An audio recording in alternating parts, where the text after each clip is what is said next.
Hello friends, welcome back to my YouTube channel. So in this session, I'm going to discuss regarding integrated circuits or ICs, we can say. So these are ICs are mostly used in electronics, and most of the because without IC it is very difficult to imagine, because now all the space is reduced because of this integrated circuits. So because why it is called integrated circuits, because everything is going to be integrated. So we are going to in a very small actually component, we can say. So that is nothing but the integrated circuits. So now it is really very interesting. So please do watch the entire session of this integrated circuits.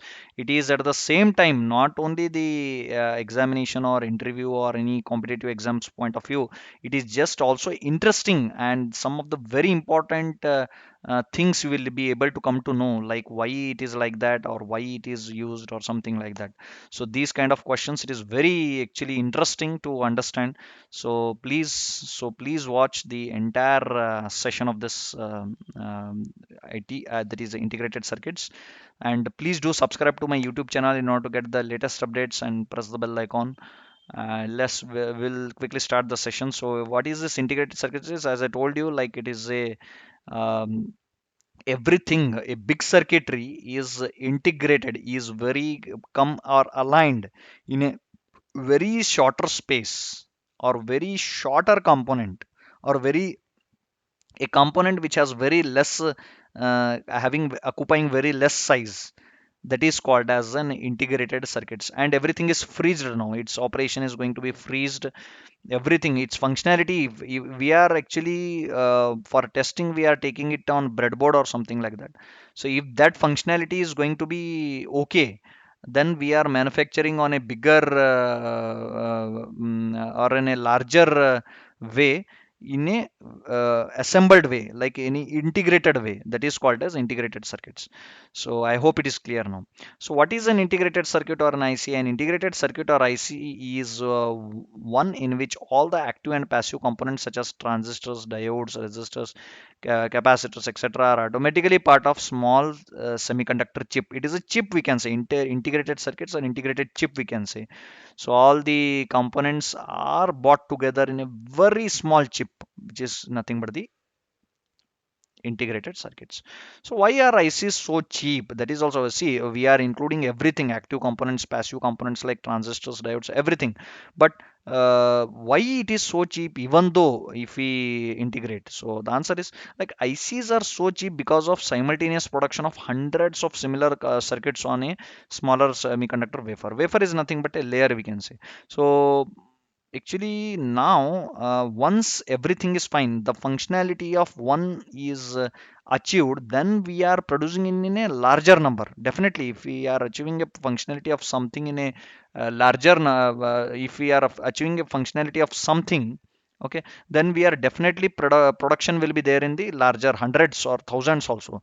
So because of this only, the ICs are so cheap. So why do ICs need small power for their operation? This is again a very interesting question. So why do ICs need small power for their operation? So ICs need small power due to their small size. As I already told you, because of small size, the power, everything is space required is also less. Not only the power is less, but space also you can fit to any of the circuitries you can add, or you can maybe remove also. So why are ICs more reliable than discrete circuits? Yes, this is a very interesting question again. So ICs are more reliable because of elimination of soldered joints and need for fewer interconnections. So because of this elimination of solder joints, these are more reliable, because solderings, even if we do, sometimes it may get removed because of some mishandling or something. So that because of this reason, if something falls down, then soldering joints will get disturbed. And but that will not be occurring in case of integrated circuits. So what are the advantages of ICs over discrete component circuits? The advantages, as I already discussed, the advantages of ICs over discrete component circuits are extremely small size, very small weight, less power, very less cost, low power consumption, more reliability, easy replacement, increased operating speed, close matching, improved functionality, performance, suitability for small signal and operations, etc. See how many advantages are there of using integrated circuits. So what are the important IC technologies? What are the important IC technologies used? So IC technologies used are monolithic, thin, and thick film, and hybrid or multi-chip. So these are mostly used. This one actually, IC technologies used are monolithic, means only one on one top of one only we are trying to make it the use, and thin and thick film, and hybrid or multi-chip. So this is the one thing.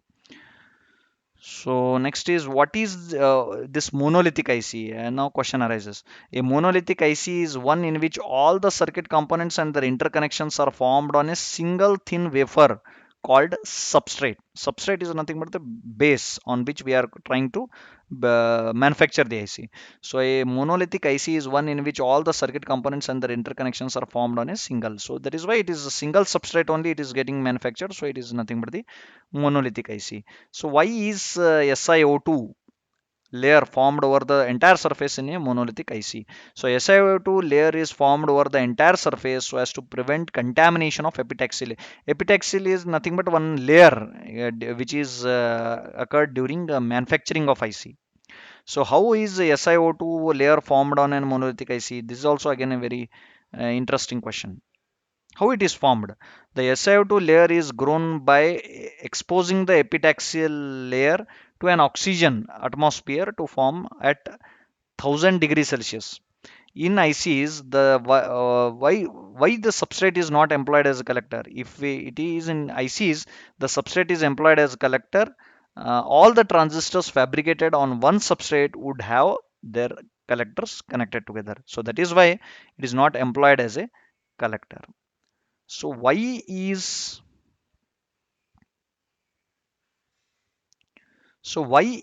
the diffusion technique of formation of resistor most widely used? The diffusion resistors can be processed while diffusing transistors. So the diffusion technique is the cheapest one, because the diffusion technique is cheapest and it is easy to implement. Therefore, it is widely used. So what is this diffusion technique? It is actually a technique used in again in the manufacture of IC or IC fabrication technology. So why is this? If you have any like thing, any in detail, if you want to know, please comment in the YouTube comment section so that I can conduct a specific session on that. So why is the plastic DIP IC, dual in line package, we can say DIP means IC package, is most widely used? The plastic dual in line package is most cheaper. Again, it is a very cheaper than other types of packages, since it is widely used. So because of this, DIP is widely used. So this is regarding the IC or integrated circuits. So this is nothing but a chip, as we summarized. So if this is regarding the this is actually an interesting part which I thought of conducting a session. So if you have any of the doubts, or if you want to learn, or if you want to know much in detail, please comment on in the YouTube comment section. So I will try to definitely cover the session on that particular topic. Not even IC, or you can definitely take any of the topic related to electronics, physics, or I mean anything. So definitely I will try to cover that particular session. Okay, so please do subscribe to my YouTube channel in order to get the latest updates. Press the bell icon. Till then, thank you.